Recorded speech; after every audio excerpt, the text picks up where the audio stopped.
We're here today with Haroon and Ravat. We're now going to ask him some questions. How did you get stories about Muslims in World War One? It was with great difficulty.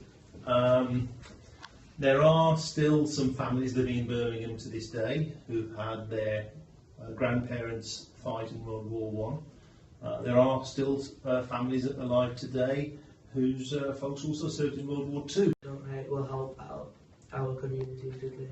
Yes, it's a brilliant idea because at the heart of it, most prejudice is caused by lack of education. People simply not knowing enough about their neighbours, people not knowing about what the differences are between different religious groups, between some people you still find to this day Asian people who haven't eaten an English meal or English people who haven't eaten curry before. And that's sad because we are a multicultural society. It's only by knowing more about one another, not only do we find out about what's difference between us, but what's similar as well. Do you think your thoughts and beliefs and research will benefit the Muslim society? I think it benefits not just the Muslim community because they become stakeholders, that they can feel that they belong to this country, and not only that they belong to this country, that they played a role in shaping how the country looks like today.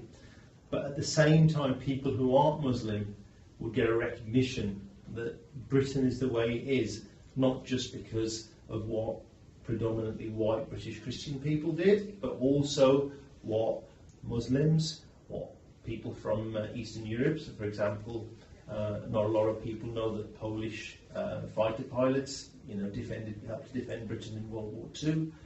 People from the Caribbean and other communities, including North Africa, helped to defend Britain, and that's a story that should be told. Do you have any advice for us to improve our campaign? Yeah, look at our work.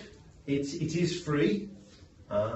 We share as much of it that we can, particularly some of the stories that we've spent a lot of time and effort getting from these communities.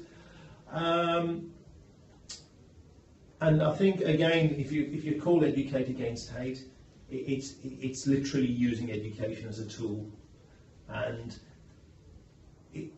effectively, it is a two-way street. It isn't just about minority communities, whether they're black or Asian or gay or any other communities, speaking to wider society and saying, this is who we are. It's also about minority communities looking at the mostly white community and learning more about them too. It's only when communities both come together and learn more about one another that prejudice and racism and hate crime can be reduced. Thank you. Pleasure. Thank you very much.